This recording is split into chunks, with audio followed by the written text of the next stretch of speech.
If you haven't been paying attention this afternoon, you might want to sit down. Got some news to tell. Bryce Young has been benched. Andy Dalton taking over as quarterback one for the Carolina Panthers. Your Carolina Panthers. You said Panthers fans, hey, might need to sit down for this. I think a lot of them jumped out of their chairs celebrating based off all the comments that we've seen since this season. Mm-hmm. No, it's fair. And I mean, if you watched the post-game press conference yesterday, you would have thought you were in for at least another couple of weeks even. You would think. Dave Canales whiplash going as far from, he is our quarterback. Bryce Young is our guy. Seemed like every player, even the ones that were yelling at him on the sideline in the post-game press conference were saying Bryce Young was the guy moving forward. And then, sure enough, today he's no longer the guy moving forward. Let's go ahead and play some of the sound. I believe this is Adam Thielen backing up his guy. Or whoever else we have. Who do we have lined up? Like I said, I love Bryce to death, man. He works his butt off. He's a great player. This is not a Bryce Young issue. This is a offensive team issue.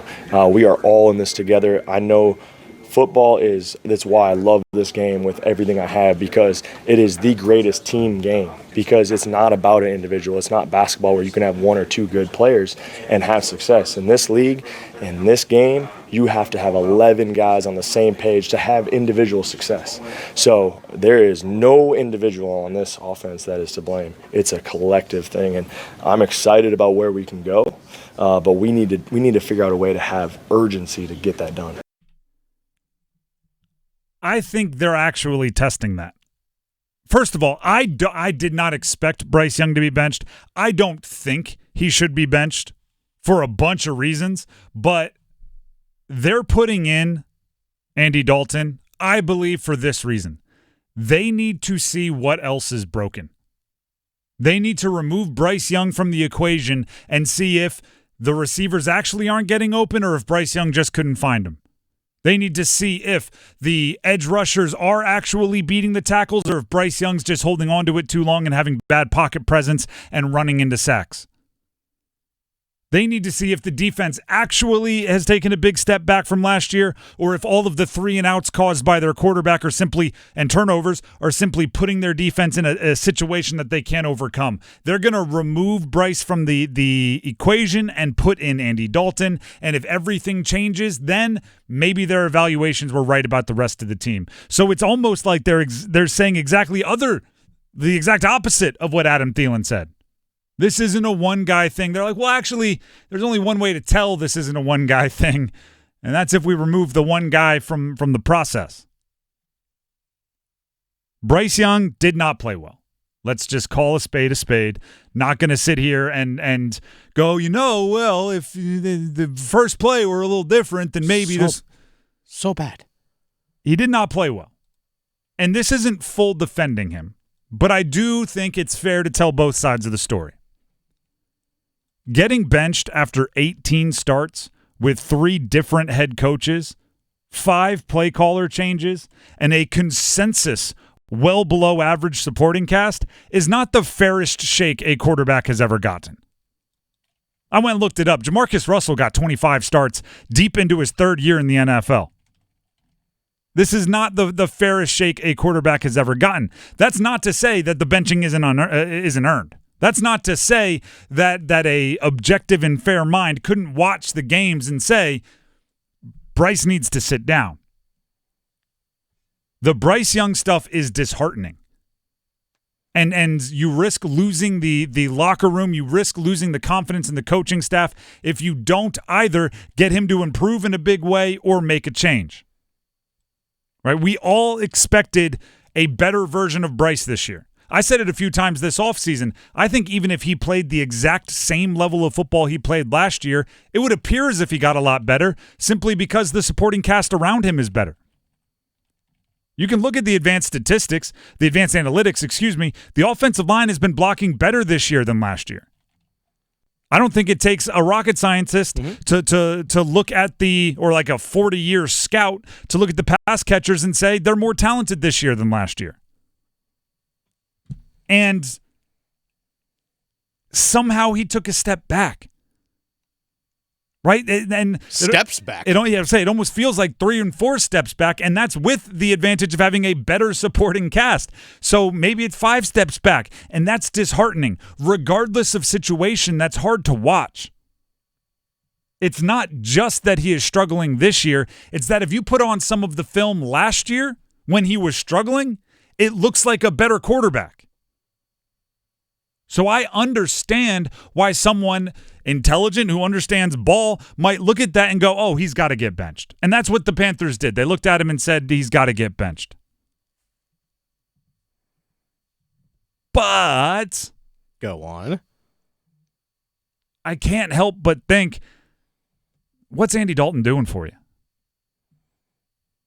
Do you really think you're going to compete for a playoff situation here? The Saints might be the best team in the NFL through 2 games. Yeah. Granted, you helped them with your defense. Well, there's that. But hey, they backed it up against Dallas too. Heck yeah! Do not. I'm literally saying Derek Carr might be the MVP through 2 games. They're in your division. Tampa's looked good.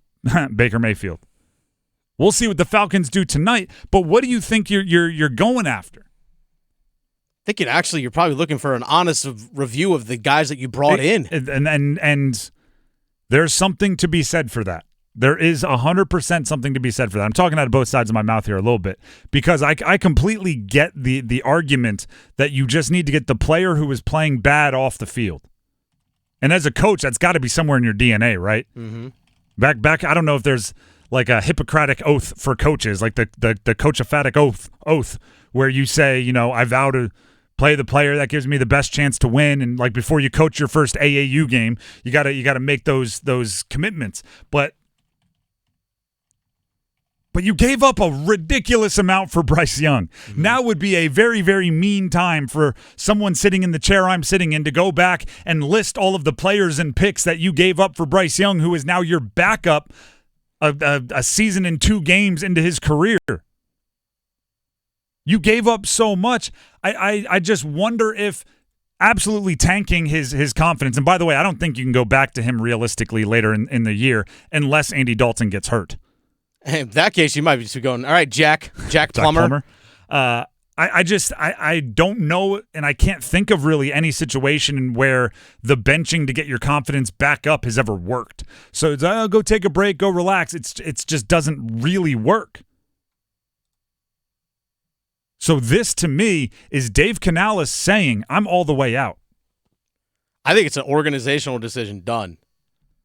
I hope it's a Dave Canales decision. I mean, I hope it is too, but Dave Canales is saying, I'm benching this guy. Just an FYI. Dave Canales sold us the dream that he took this job in large part because he was excited to work with Bryce Young. 2 games in, that's completely switched. Does that strike you as reactionary? Maybe. Does that strike you as somebody who understands he might be coaching for the least patient owner in the NFL? And 2 games in, granted, 2 horrendous games, 73-13 being outscored, maybe he's already thinking about job preserving. Maybe he's already thinking about, I need a reason for them to believe in me for next year. The last point, and I don't want to sound like I'm defending Bryce, but I do want to give the full rundown here, both sides of the story. Here. He's not the one that got beat by Quentin Johnston on the deep ball. He's not the one that got beat by Rashid Shaheed on the first drive of the entire season. He's not the one that routinely had big plays, both offensive and defense, and big plays on offense might be generous, but big plays on defense and positive plays on offense called back for penalties. There's a lot that's wrong with this roster beyond the quarterback. But now we're going to see how much of it that was wrong was because of the quarterback, because they're putting in Andy Dalton, Andy Dalton, for all of his I would say locker room goodness, seems like a great guy. Stuck around in the league as a backup largely because he embraces his role. He is, to me, like the definition of a replacement level quarterback. If you put in your quarterback and then you put in Andy Dalton, you will know exactly how above or below average your quarterback is. Because Andy Dalton is right there in the middle.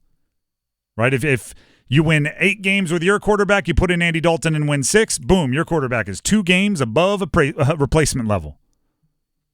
So If you think Bryce is significantly below what an average quarterback in the NFL is, Andy Dalton's going to look pretty darn good by comparison.